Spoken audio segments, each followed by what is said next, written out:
off for Chesterfield. Chesterfield, first cigarette in America to give you premium quality in both regular and king size, brings you Dragnet.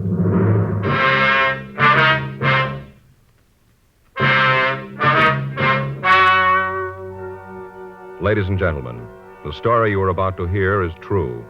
The names have been changed to protect the innocent.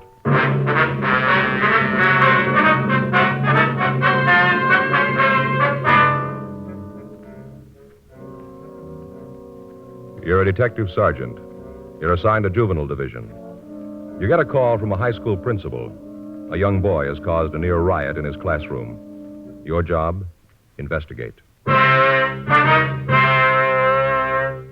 Here's what the nation's press has had to say about king-size Chesterfields. U.S. Tobacco Journal says Boston dealers and jobbers reported this new companion of the regular size is sweeping the market in sales, and stocks cannot be replaced fast enough. The Wall Street Journal said a wholesaler says the problem isn't selling them. It's getting enough to meet the demand. Dealers all over the country tell us no product they ever handled has grown so fast in so short a time as king-size Chesterfields. King-size cigarettes give you quantity, but only Chesterfield king-size gives you quantity plus quality, premium quality. Chesterfield king-size contains tobaccos of better quality and higher price than any other king-size cigarette. Of course, it's the same fine tobacco as in regular Chesterfield. In fact, the only difference between Chesterfield king-size and Chesterfield regular is that the king-size is larger, contains more of these same tobaccos, enough to give you a 21% longer smoke, yet costs very little more. So remember, Chesterfield is the first to give you premium quality in both regular and king size. Buy 'em either way you like 'em. Chesterfield gives you the best possible smoke. Much milder Chesterfield.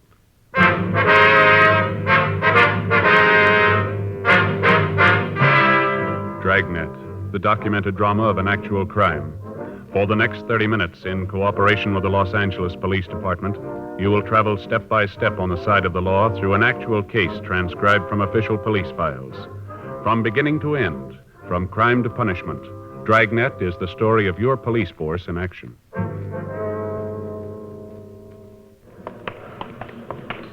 It was Wednesday, October 3rd. It was warm in Los Angeles. We were working the day watch out of Juvenile Division. My partner's Frank Smith. The boss is Captain Stein. My name's Friday. It was 1:47 p.m. when we got to Adams High School. Chemistry class. Are you the police? Yes, sir. It's my partner, Frank Smith. My name's Friday. I'm John Lane. This is my class. What little there is left of it. Have you seen Mr. Barlow? Yes, sir. We talked to him when we came in. I think he's in the clinic now. He said you could give us a story. Is that right? It was the Lambert boy. He came into class about 5 minutes late. We were just starting the lecture on analysis. I told Douglas to take his seat. He said something I couldn't hear, but he went back to his place, and I went on with the lecture. Mm-hmm. I guess it was about 10 minutes later that the commotion started. The first thing I knew about it, Larry McLean started to yell at Lambert, said something about keeping his mouth closed. Mm-hmm. Then Lambert said something about McLean minding his own business. I started off the platform to quiet things down. By the time I got to Douglas, he'd hit McLean. Well, after that, it's all a little confused. Flying apparatus, chemicals being thrown all over the place, glass breaking. The whole class seemed to explode. Well, were the other members of the class fighting, or was it just the two boys? It seemed like the whole class was fighting.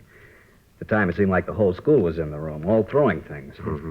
And finally, I got the Lambert boy aside, and then the fight seemed to stop. In the meantime, he'd thrown a bottle of sulfuric acid at McLean, burned his face and his chest.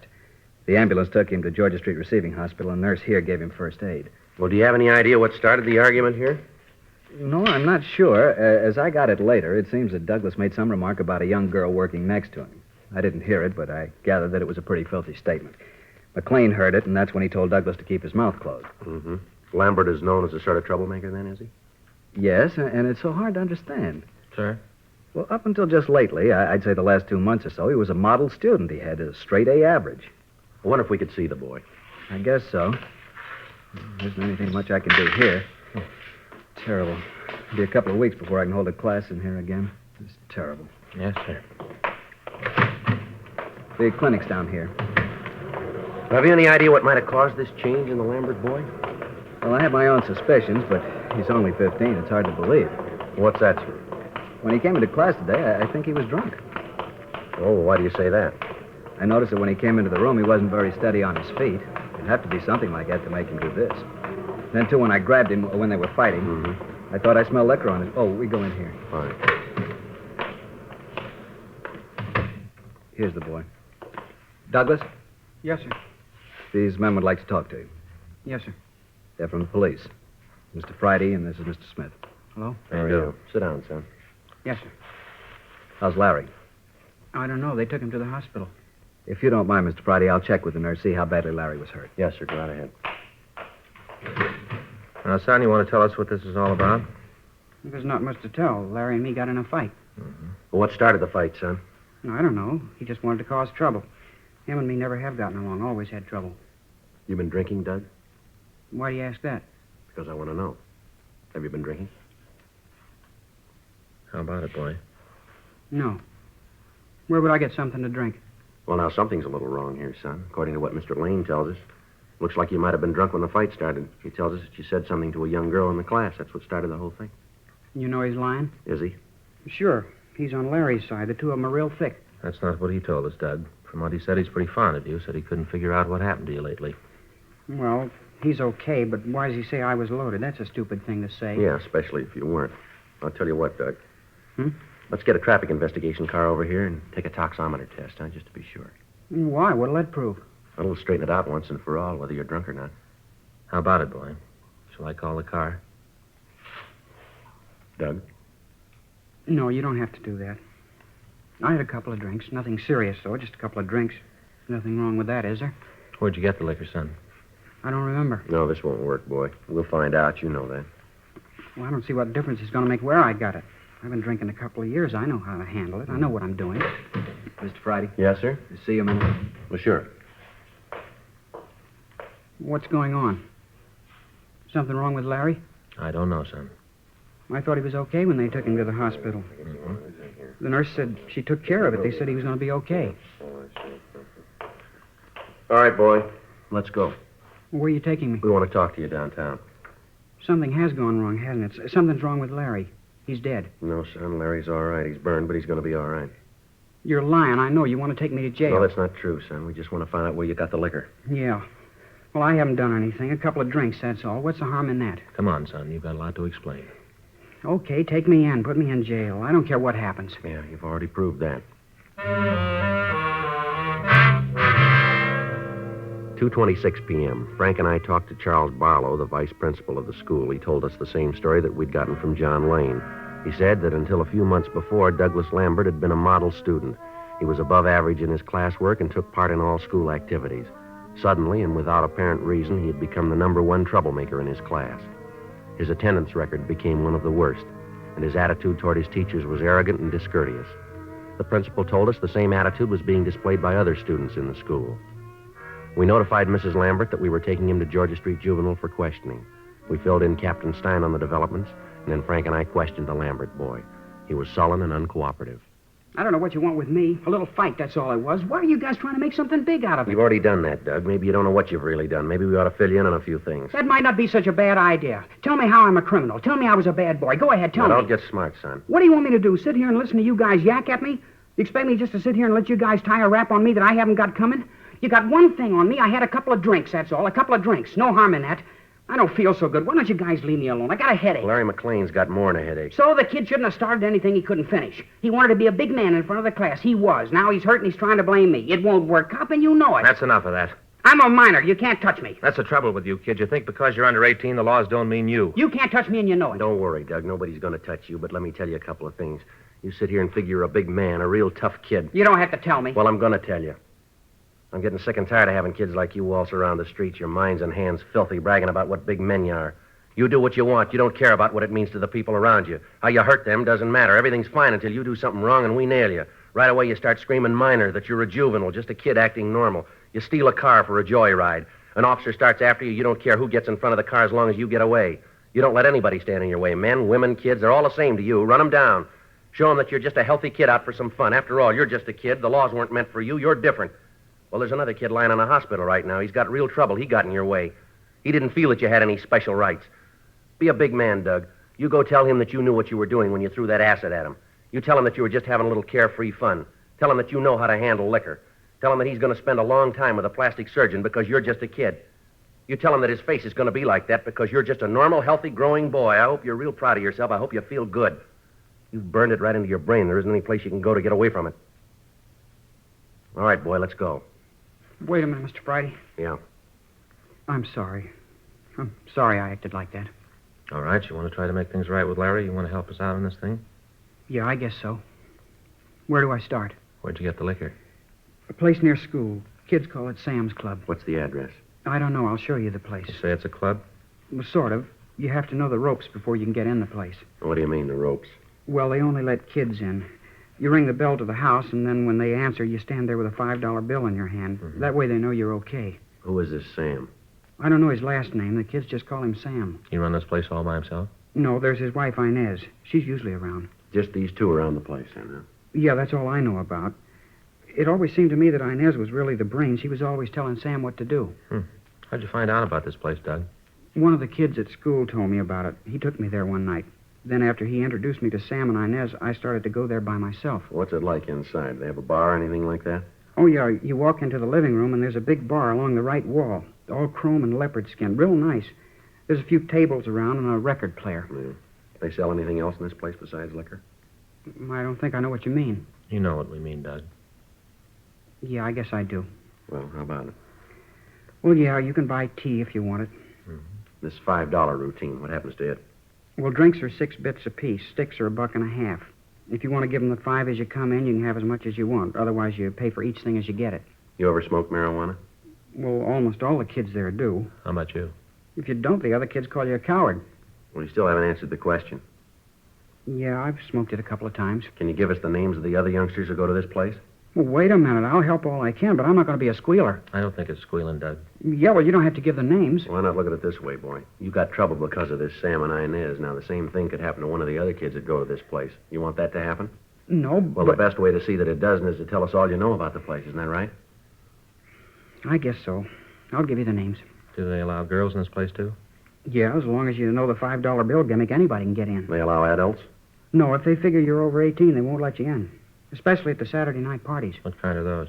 Every Saturday night, Sam and Inez throw a party. For $5, you get all you want to drink and smoke. Sam told me once it's a good business. Makes for better customer relations. You ever see any other narcotics on the premises? I've never actually seen any myself. I've heard that if Sam or Inez know you real well, you can get a pop of heroin. But like I said, I've never seen it myself. Most of the kids that I know, the ones from school, just go there for drinks. Anything else you think we ought to know? No, nothing that I can think of. How about these two? Either of them drive a car? Yeah, Sam has a little Nash Rambler, dark green.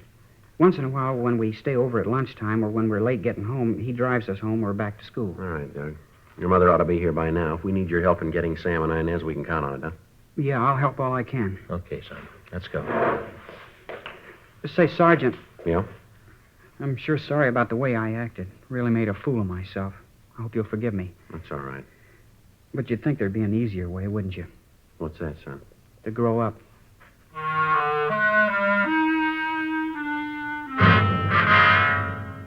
We checked the names Sam and Inez through R&I and came up with a Sam and Inez Bailey. Both of them had long records for contributing to the delinquency of minors. Both had served time in the county jail. Douglas Lambert was shown mugshots of the couple and identified them as the owners and operators of Sam's Club. We checked with Captain Stein about picking them up, and it was agreed that the best way would be to catch them in the act of selling liquor and narcotics to juveniles. We talked to the Lambert boy, and he told us that it was the custom of the Baileys to hold a party every Saturday night. He told us that most of the youngsters who frequented the place would be there at that time. He put in a call to the house, but there was no answer. 6:15 p.m. Frank and I drove out to the place. It was a small cottage on the back of the lot. The landlord occupied the house in front. We rang the bell to the manager's house. Yeah? Mr. Halsey? Yeah? Police officer, sir. My name's Friday. This is my partner, Frank Smith. How do you do? I'm Mr. Halsey. Want to come in? Well, it might be better, sir. We'd like to talk to you about the Baileys. Worst tenants I ever had. I knew they'd end up with the police. Why do you say that, sir? Well, I just do, that's all. They got a lease on the house, and if I could figure a way to get them out, I sure would. They're always causing trouble. All those kids. Yes, sir. Do you have any idea where they are now? Why, you going to arrest them? I hope so. Maybe I can break the lease that way. You know where they might be now, sir? No, I don't know. I shoved off this afternoon. They didn't say where they was going. They just left. I wonder if you could let us see their house, sir. Why? Well, we'd like to look it over. It's all right. Well, I don't know. What do you want them for? We think they're selling liquor to minors.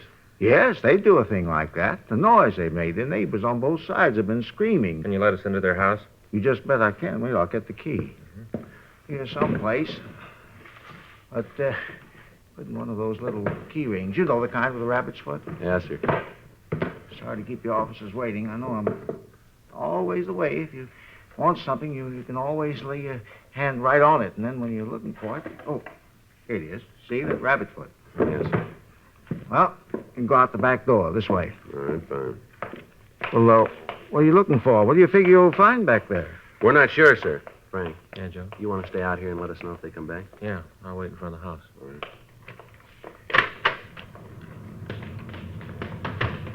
You know, it's funny about them. What's that, sir? Well, when they first moved in, they said they wanted the locks on the door changed. I told them it'd be okay, but they'd have to give me a key to the place.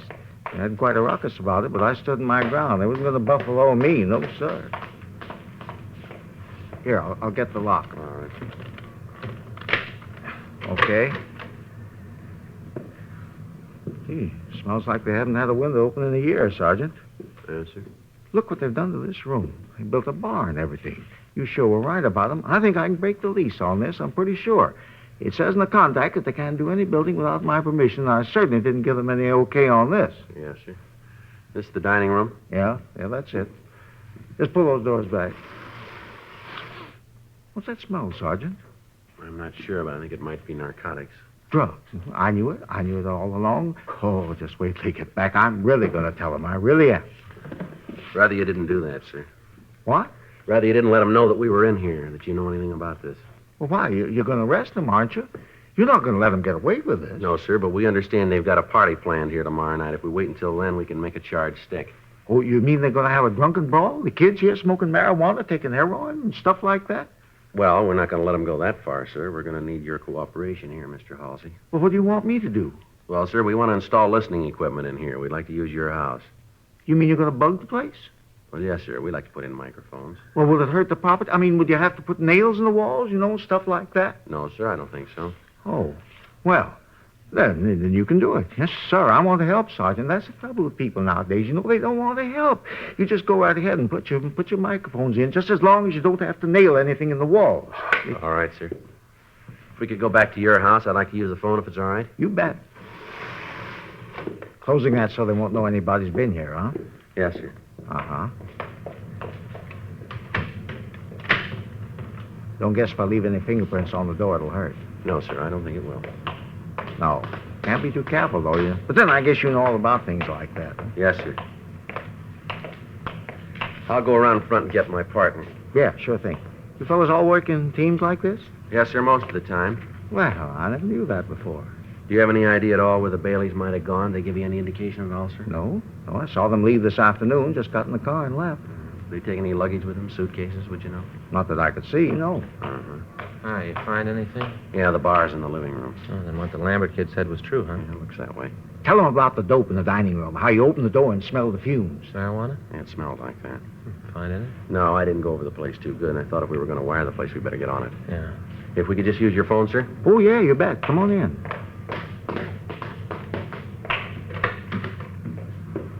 Right there, on the table in the hall. Oh, thank you, sir. Isn't a total call, is it?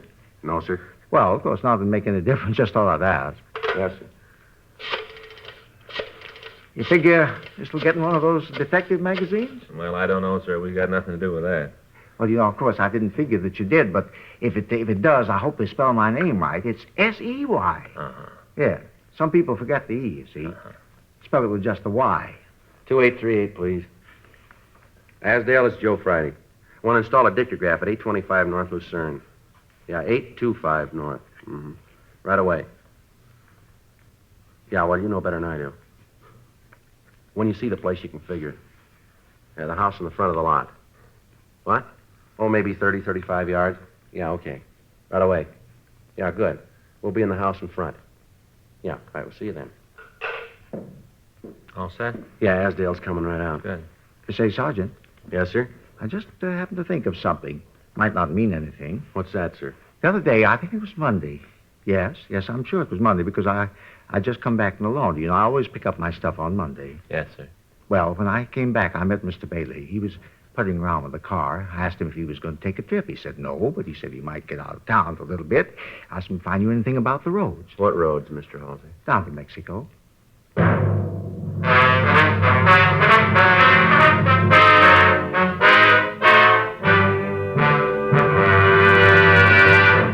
You are listening to Dragnet, the authentic story of your police force in action. And now, a report every smoker should hear. Nose, throat, and accessory organs not adversely affected by smoking Chesterfields. First such report ever published about any cigarette. And it applies only to Chesterfield. A responsible consulting organization has reported the results of a continuing study by a competent medical specialist and his staff on the effects of smoking Chesterfield cigarettes. A group of people from various walks of life was organized to smoke only Chesterfields. For 6 months, this group of men and women smoked their normal amount of Chesterfields, 10 to 40 a day. 45% of the group have smoked Chesterfields continually from 1 to 30 years, for an average of 10 years each. At the beginning and at the end of the 6 months period, each smoker was given a thorough examination, including X-ray pictures, by the medical specialist and his assistants. The examination covered the sinuses, as well as the nose, ears, and throat. The medical specialist, after a thorough examination of every member of the group, stated, It is my opinion that the ears, nose, throat, and accessory organs of all participating subjects examined by me were not adversely affected in the 6 months period by smoking the cigarettes provided. Remember this Chesterfield report. It's the first such report ever published about any cigarette. Nose, throat, and accessory organs not adversely affected by smoking Chesterfields. Buy Chesterfield either way you like 'em, regular or king size. Chesterfield gives you the best possible smoke. Much milder Chesterfield.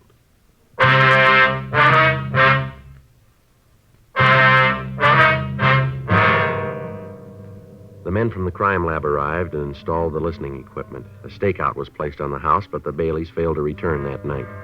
At 8:46 a.m. Saturday morning, the men covering the house called to say that the Baileys had just driven in. Frank and I got in touch with Douglas Lambert and his parents. With their permission, we laid out the plan for that night. It was agreed that the boy would arrive at the house at about 8:30 p.m. When the other youngsters had been served drinks, he would give us a signal by starting in to cough. When we came into the house, he would try to secure as many of the drinks as possible for evidence. We told him that there would be officers all around the house and that at no time was he to place himself in jeopardy with Sam, Inez, or any of the other youngsters. 7:30 p.m. Frank and I took up our positions in the back bedroom of the owner's house, turned on the dictograph, and waited. The Baileys were discussing the party. Sam was talking about how he watered the whiskey. At 8:27 p.m., 4 youngsters arrived. They rang the doorbell, and when Sam opened the door, they displayed the required bill. He nodded and ushered them into the living room. They did a good job in there, didn't they? Yeah, they did. Really hear it. Mm-hmm. Lambert boy should be here pretty quick. Yeah. Doesn't sound like they're starting anything in there yet, does it? No. How long do you figure we wait before we go in? As soon as he starts to cough. You check with the other men? Yeah, Turner and Brown are covering the back of the place. Lindsay and Carter and a couple of policewomen are parked down the street. You can see the car down there. Yeah. Wait a minute. Huh? Looks like the Lambert kid now coming up the walk. Yeah, it is. Sure hope everything goes all All right. right, let's turn it up a little more, huh? Is that better? Yeah. I'll get it, honey. Change that record, will you? I heard it 4 times. Yeah. Oh, hi, Doug. Come on in. Thanks, huh? Wasn't sure you'd be here tonight. What made you figure that? You know I wouldn't miss one of these. I just figured you might have gotten a little trouble the other day. No, it's all right now. Yeah, well, take it easy tonight, huh? Sure, Sam. Who is it, honey? Doug Lambert. Hi, Doug. You have any trouble with that McLean kid? No, I was telling Sam the cops talked to me for a while. They didn't have anything on me, so they had to let me go. You didn't tell him anything about this place, did you? Of course not. You know I wouldn't do that. He wouldn't, Inez. I told you Doug's all right. We can trust him. Ah, this thing's worrying me. The cops get wise to this place and we really got problems. Oh, honey, I tell you it's okay. Don't worry about it. Come on, let's get on with the sociable. What do you have, Doug? Whiskey, I guess. Good deal. Hey, you want a stick? Got some fresh stuff in, real good. Yeah, sure. That's my boy. You know, Doug, I like you. You're a good kid. Some of the other guys come in here. I guess Inez is right about them. They're jerks, but well, I feel I can trust you. Oh, excuse me. Well, you got to fix the other kids up. Okay, with a beat. Well, kid, got something in your throat? I don't know. It just started to Come on, Frank.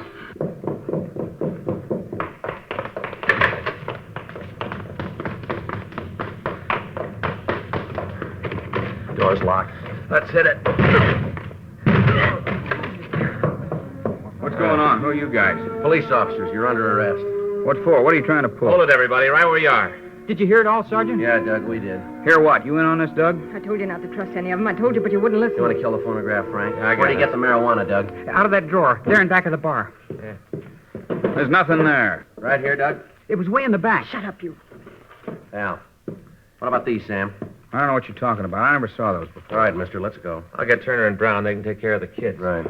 You and your ideas. I told you we shouldn't have come back. I told you. Oh, knock it off. Shut your mouth, will you? I told you last night we should have kept driving, but oh no, you figure we got a sweet racket here. You don't want to change it. It's good, you said. Yeah? How does it look now? Look, I'm telling you, take it easy. All right, let's go, huh? It's the way it is, Sergeant. Try to make a living for a woman, make things nice. The first time something goes wrong, she starts to squawk. Never failed. You're riding high, everything's fine. Him and his living, always trying to build something up, always trying to figure out a way to beat the game. One big deal, one big thing to set him up for good. Yeah, well, I think he made it this time. Let's go. The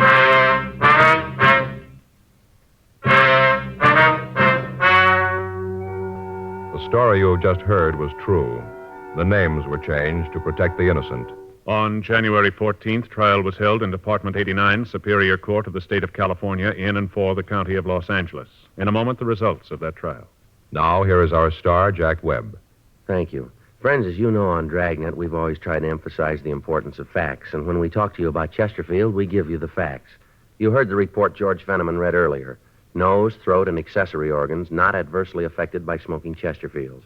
That's the first such report ever published about any cigarette. Remember that report and make Chesterfield your cigarette. Get 'em, regular or king size. Chesterfield, the best possible smoke, much milder.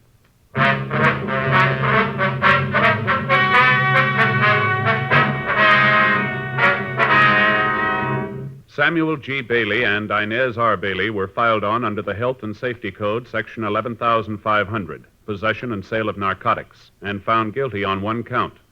They were found guilty on 2 counts of contributing to the delinquency of a minor.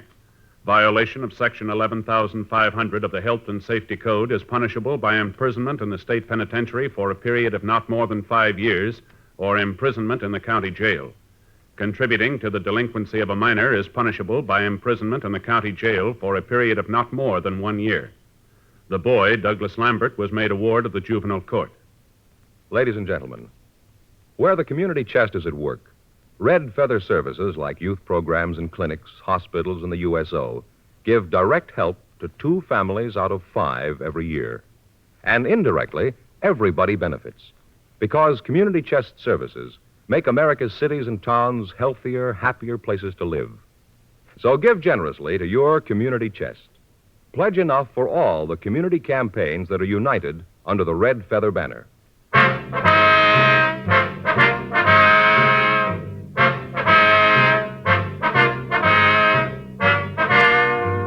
You have just heard Dragnet, a series of authentic cases from official files.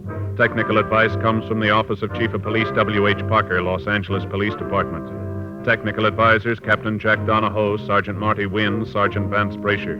Heard tonight were Ben Alexander, Sam Edwards, Vic Rodman. Script by John Robinson. Music by Walter Schumann. Hal Gibney speaking. Tomorrow, sound off for Chesterfields. Either way you like 'em, regular or king size, Chesterfield gives you the best possible smoke. Much milder Chesterfield. Chesterfield has brought you Dragnet, transcribed from Los Angeles.